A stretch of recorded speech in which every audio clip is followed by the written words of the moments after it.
Sedaria, Batangas. Yes po. Hi, Divo. Hello po, Kuya Kim. Ito bang Divo ay, ano ba to, stage name mo o tunay na pangalan mo? Pseudonym po or stage name po sa working place ko po. Saan ka ba nagtatrabaho? Sa mga comedy bars po. So ano ka? Stand-up comic ka? Stand-up comedian po. Galing. So, Divo, parang diva.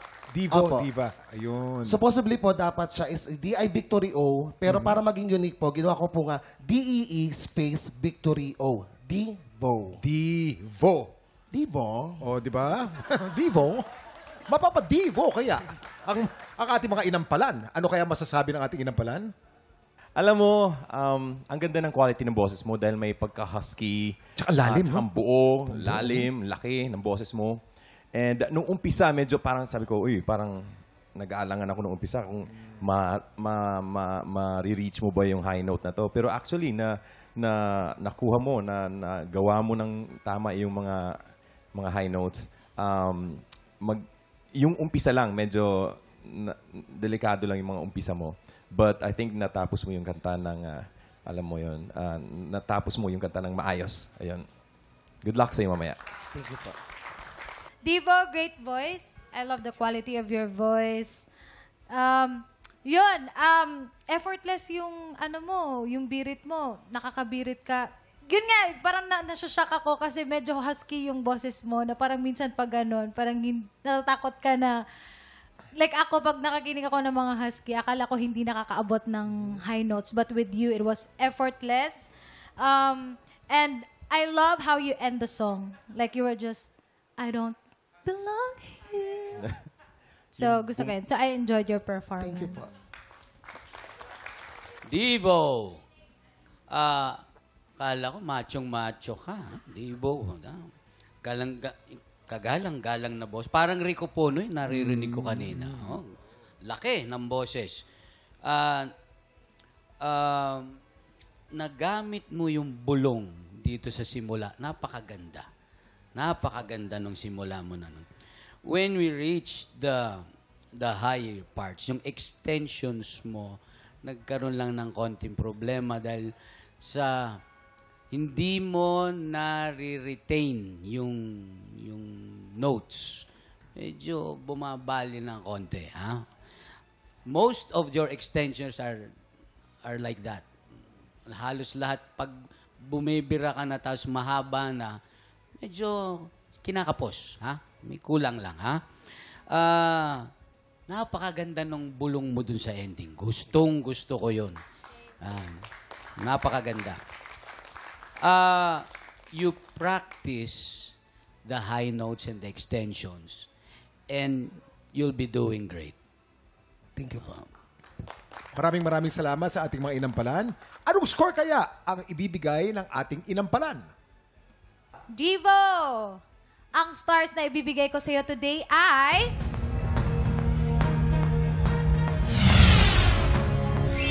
3 stars ang binigay ni Jessica. Divo, ang bibigay ko sa iyo ngayong araw ay... 3 stars ang binigay ni Renz. Ibibitin muna natin kung anong score ni Mark. Ha?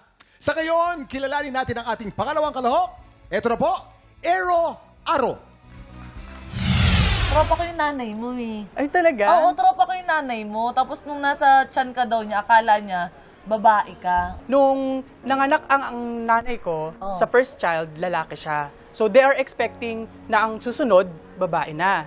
Ngayon, yung mga gamit ko, yung mga newborn clothes, mga gamit, bumili na sila pang babae. Kasi during that time, hindi siya nagpapa-check up sa OB-GYN, kasi parang mahirap lang kami So baka feeling lang talaga niya, ay, feeling ko babae to kasi fresh ako, gano'n. Yes, gano'n. Tapos, nagulat siya, kasi during that time, suhi.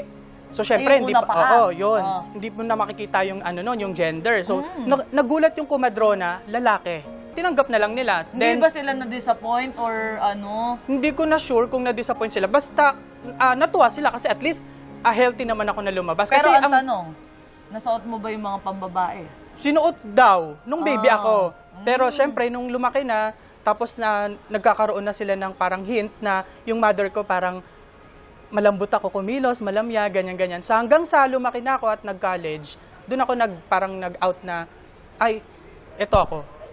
Bisexual. talaga? Ganun. Ay, wala namang masama sa pagiging bisexual. Siguro na-predict na lang din ng nanay mo na, ang lambot ng pag-ikot niya sa tiyan. Feeling ko girl to. Oh, hindi naman nagkamali pusong babae ka. 'Di ba? Oh.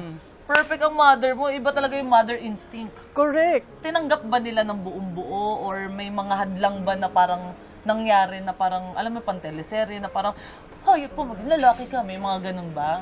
Ang papa ko very proud sa akin kung ano man yung nararating ko ngayon, sa mga pagsali ko sa mga contest, sa TV, or sa mga amateur singing contest lang. Very proud siya. I would like to greet my mother. Advance happy birthday, Ma. So ito na yung advance happy birthday greetings ko sa'yo. So maraming salamat sa inyo ni Papa. So maraming salamat sa sakripisyo ninyo. Kung hindi dahil sa inyo, hindi ako si Aero ngayon. Kaya maraming salamat po. Ero Aro ng Malabon. Hi, Ero. Hi, Kuya Kim. Kanina si Divo kasi screen name o alias yung kanyang pangalan. Ito bang Ero, tunay mong pangalan? O ano mo rin, stage name mo rin? Screen name ko rin po Screen ito. name Sir Kim. din. Bakit mo naman naisip na pangalan na sarili mo na Ero? Way back college days, Kuya Kim, yung mga instructor namin, yung professor, di ba, usually tinatawag tayo as sa surname. Ngayon, ang surname ko ay Aro. And then, nakita niya ako nag-aerobics instructor. Paano yung aerobics? Aerobics instructor. Kaya ako ngayon ay binansagang Aero. Aero for aerobics. Yes, aerobics. Yun. Tapos yung surname ko ay Aro, kaya Aero Aro. Ang ganda ng tunog. Ang ganda ng tunog ng pangalan mo. Maganda kaya ang masasabi ng ating inampalan. Based sa performance mo today, ang confidence ay andun. Nakita ko parang sanay ka na. Nagustuhan ko yung timing. Kasi this is a hard song. Kasi pambabae ito pero ginawa mong for you. So, believe ako doon na kinanta mo to na parang version mo. And alam na alam mo yung timing, bawat bagsak, alam na alam mo.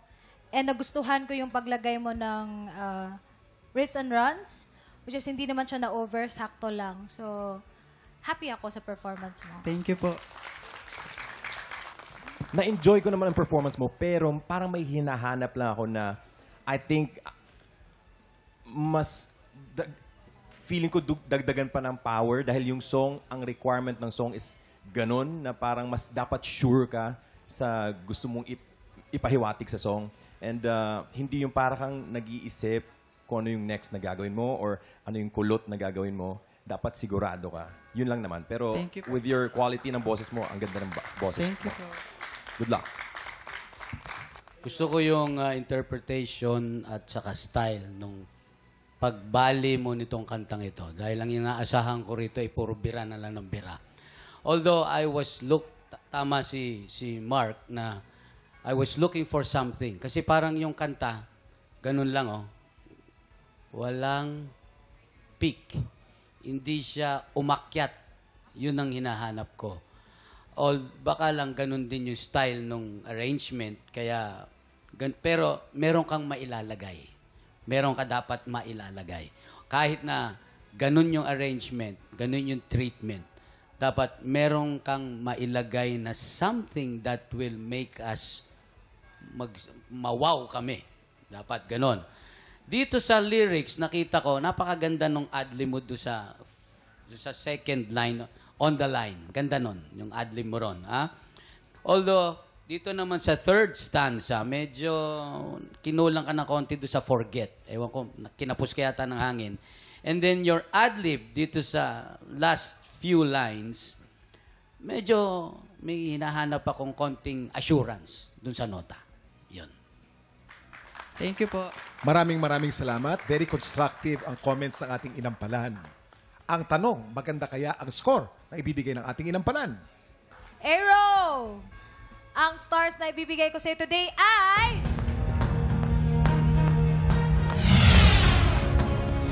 4 stars ang binigay ni Jessica. Aero, ang ibibigay ko sa iyo ngayon ay... 3 stars ang binigay ni Renz. Ero, mamaya na natin papakita ang scores ni Mark. Okay? So far, si Divo ay meron ng 6 stars at si Ero naman ay meron pong 7 stars.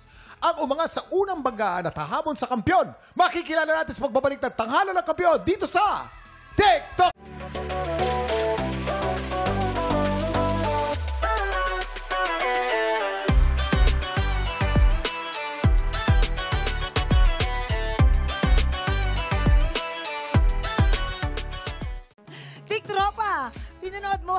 hanggat dulo itong video na ito, abay, very good ka!